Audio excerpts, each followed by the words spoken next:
বন্ধুরা, বেহাল রাস্তায় যেতে যেতে তোমাদের সাথে একটা গল্প শেয়ার করি। চলো, অনেক দিন থেকেই গল্পটা মাথায় আসছিল, তো চলো গল্পটা শেয়ার করি। গল্পটা হচ্ছে বন্ধুত্ব মানে পাশে থাকা। বন্ধুরা, আমি হচ্ছি ঝুমা, আর আমার চ্যানেলের নাম হচ্ছে ক্রিয়েশন অফ ঝুমা। তো তোমরা যে এই ভিডিওটা দেখছো, আশা করছি সবাই ভালো আছো খুব, ঈশ্বরের কৃপায়। আমিও কিন্তু খুবই ভালো আছি এবং আনন্দে আছি। তো চলো বন্ধুরা, আমি আমার গল্পটা শুরু করি। বন্ধুত্ব মানে পাশে থাকা। রাত তখন প্রায় 10:30। ফোনে টুং টাং করে আওয়াজ। নীলা তখন প্রায় শুতেই যাচ্ছিল বিছানায়।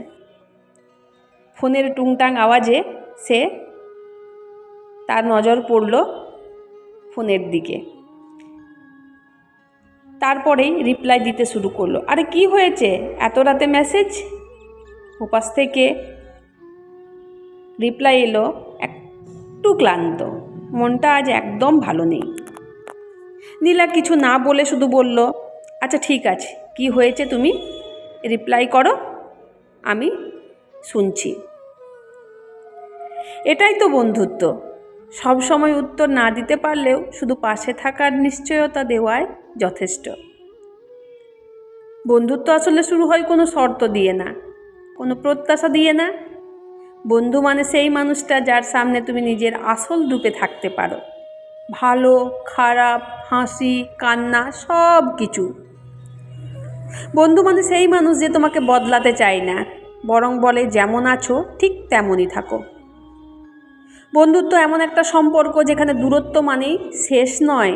তুমি দূরে থাকলেও মনে একটা স্থির জায়গায় বন্ধু থাকে, যেখানে তুমি ফিরে যেতে পারো যে কোনো সময় বিনা দ্বিধায়।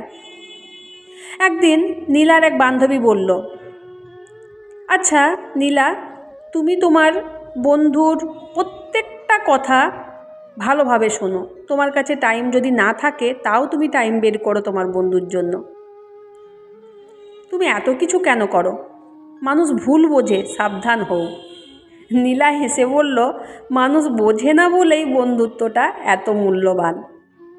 সবাই ভুল বুঝতে পারে, কিন্তু বন্ধু কখনো ভুল বোঝে না, কারণ সে তোমার কথা নয়, তোমার নীরবতাটাও বোঝে।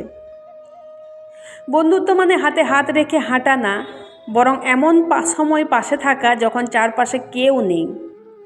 বন্ধুত্ব মানে নিজের সুখ থেকেও আগে বন্ধুর হাসিটা দেখতে চাওয়া। বন্ধুত্ব মানে তুমি কাঁদলে আমি বলবো, কেঁদো না, আমি আছি। এটাই বন্ধুত্ব।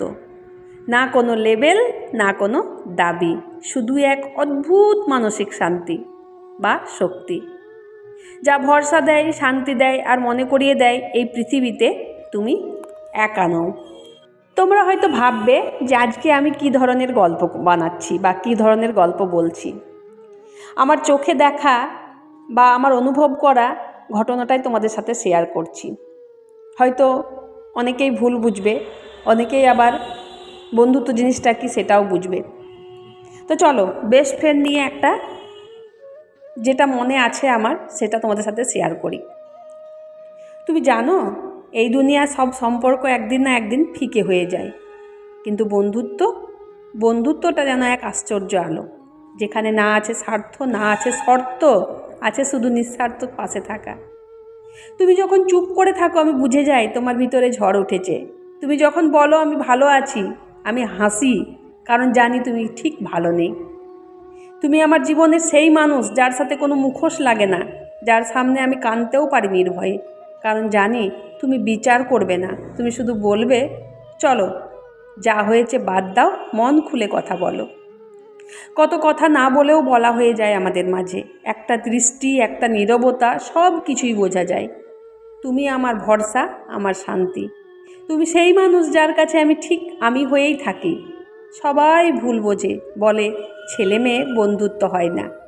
আমি শুধু হাসি, বলি তুমি বুঝবে না, কারণ তুমি কখনো এমন বন্ধুত্ব পাওনি।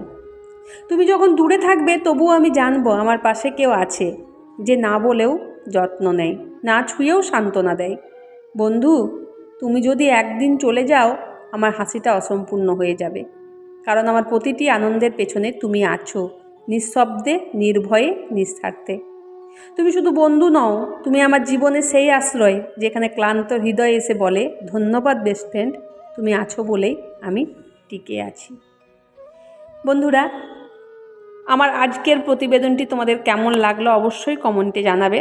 কারণ ভেতর থেকে কোনো জিনিস যদি না হয় তাহলে কিন্তু এইরকম কবিতা, এইরকম ভাষা কারোর কিন্তু বেরোয় না। আমি হয়তো সবারই থেকে আমার হয়তো সবারই থেকে জ্ঞান কম, বুদ্ধি কম, কিন্তু আমি যে কজন মানুষের সাথে মিশেছি, বাইরে যেহেতু এখন কাজ করছি, হাজারো মানুষকে দেখি আমি, প্রতিদিন কিছু না কিছু মানুষকে আমি দেখতেই থাকি। তো সেই সব মানুষগুলোকে দেখে, সেই সব মানুষগুলোর কথা শুনে আমার ভেতরে কিন্তু এইরকমই ভাষা তৈরি হয়েছে, যেগুলো আমি তোমাদের সাথে শেয়ার করতে পারছি। এই পৃথিবীতে এখনও কিন্তু অনেক মানুষ আছে যারা কোন জায়গায় পড়ে আছে, যারা একটা ছেলে একটা মেয়ের বন্ধুত্বকে কোনোদিন বন্ধুত্ব বলেই মনে করে না, খারাপ চোখে দেখে। আর সেটাই আমি তোমাদের সামনে তুলে ধরলাম। যদি ভালো লেগে থাকে আমার ভিডিও, আমার গল্প, অবশ্যই কমেন্টে জানাবে। তো চলো বন্ধুরা, রাস্তা পার হতে হতে বাড়ি চলে এসেছি। দেখা হচ্ছে তোমাদের সাথে আবার কোনো নতুন ভিডিও সাথে। ততক্ষণের জন্য তোমরা সবাই ভালো থেকো এবং সুস্থ থেকো।